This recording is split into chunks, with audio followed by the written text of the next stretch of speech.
Welcome back to Unwritten Rules We Whisper, Episode 6. I'm Kristy.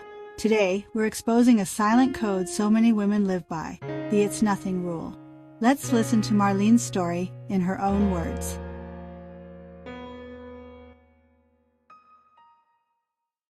My training for the It's Nothing rule started about 20 years ago. My kids were just toddlers, old enough to throw a plastic ball around the backyard. Almost overnight, I became the hyper-busy soccer mom. My entire identity became the unbreakable foundation for my family's frantic world. If the kids were happy, if my husband Dale was taken care of, then I was fine. It was my job to carry the weight. I can't tell you the exact date the deep, gnawing ache in my right hip first started, but I know Chloe was about 8 years old and playing soccer. Every time I felt that sharp pinch back then, I just told myself, "It's nothing. You're just getting older. It's just part of aging." I didn't want to worry everyone, so I just wore a smile and let everyone think I was okay. I believed it. For years that followed, I was the hero of the sidelines. I was praised as the super mom.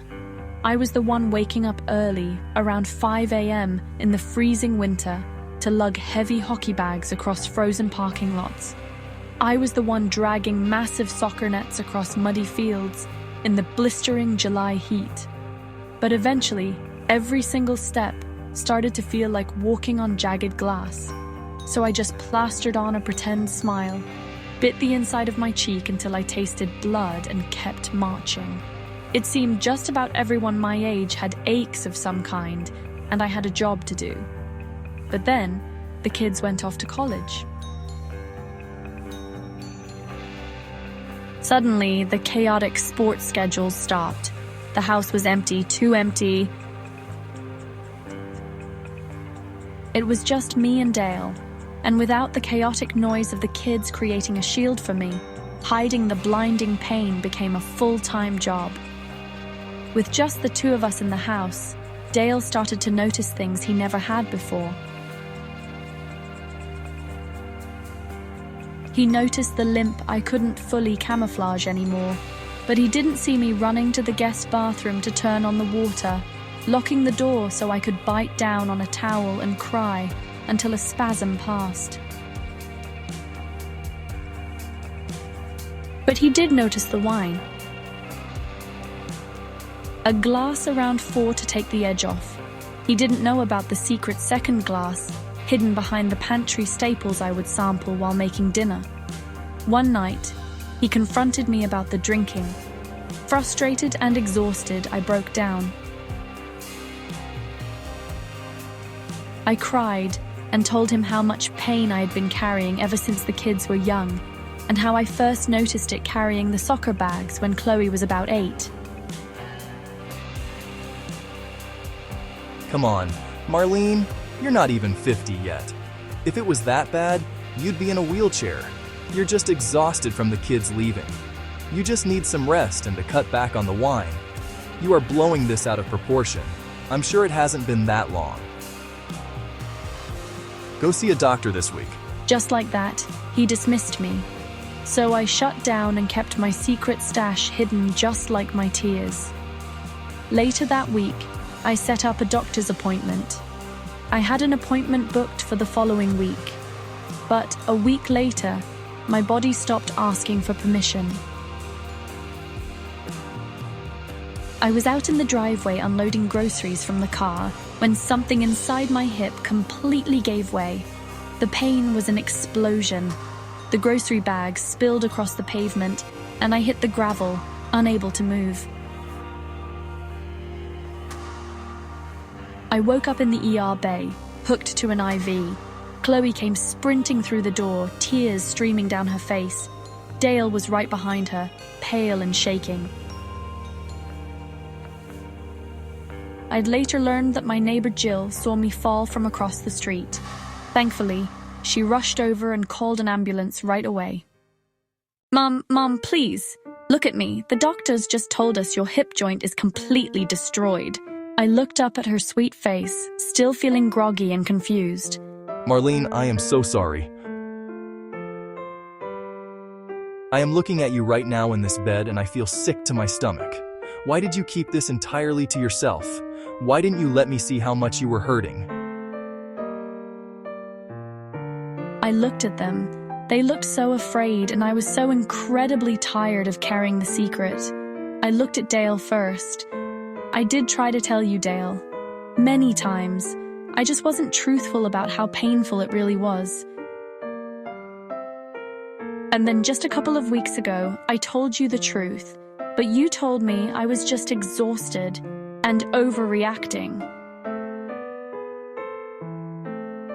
Then I looked up at my daughter and Chloe. You guys were just so busy. You had your sports, your dreams, your futures. I was the mom. I was supposed to be the strong one. I just told myself it was part of aging and laughed it off as part of the job. I was sure it was nothing, but over the years the pain started getting worse, so I hid it. I was a bit concerned, but I knew I needed to be there for you and Brad. You both needed me. Mom, I feel so blind. I can literally see you in my head right now, carrying my heavy soccer gear through the mud while I just ran ahead to the field. You were smiling and you were in agony. How did we not see you?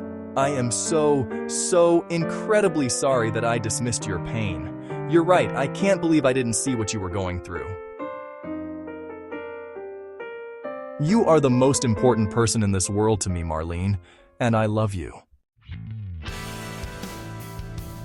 That's when the orthopedic surgeon came in with the x-rays and finally gave my pain a real name.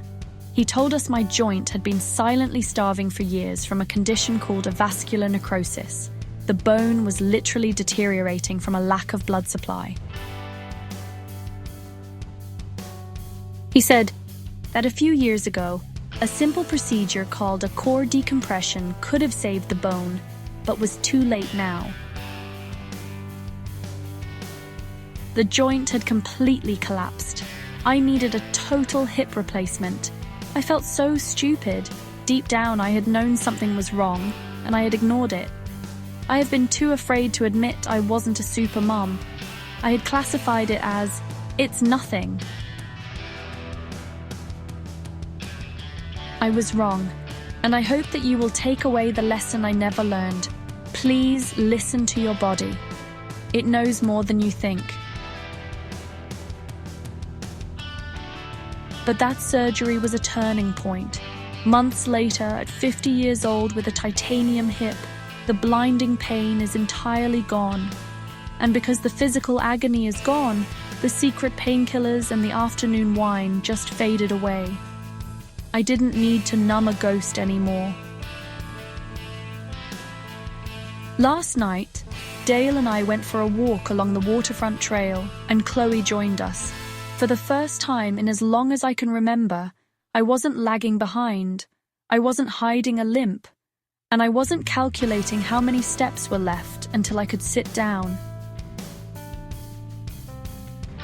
Dale reached out and held my hand, and Chloe smiled at me. Mom, how does it feel? I took a deep breath of the fresh air, my stride smooth and strong, and I looked at her and said with a big smile, it feels like I'm finally living in my life, instead of just surviving it. I looked towards Dale and back to Chloe and I smiled. I really smiled. I felt so grateful. Marlene's story found its beautiful turning point, but it leaves us with a quiet question to ask ourselves. How many of us have waved off our own warning signs because we thought we just had a job to do? How many times have you looked at your own pain and whispered, it's nothing, I'm just tired, it's just part of getting older? We think being an unbreakable machine is the greatest gift we can give the people we love. But is it possible that when we hide behind that shield, we are really locking them out? We carry the heavy bags entirely alone, forgetting that our families actually want to help us carry the weight. If your body or your heart is trying to tell you something today, I hope you take a breath, and I hope you listen. Until next time, I'm Kristy. take care of yourself today. You are absolutely worth it.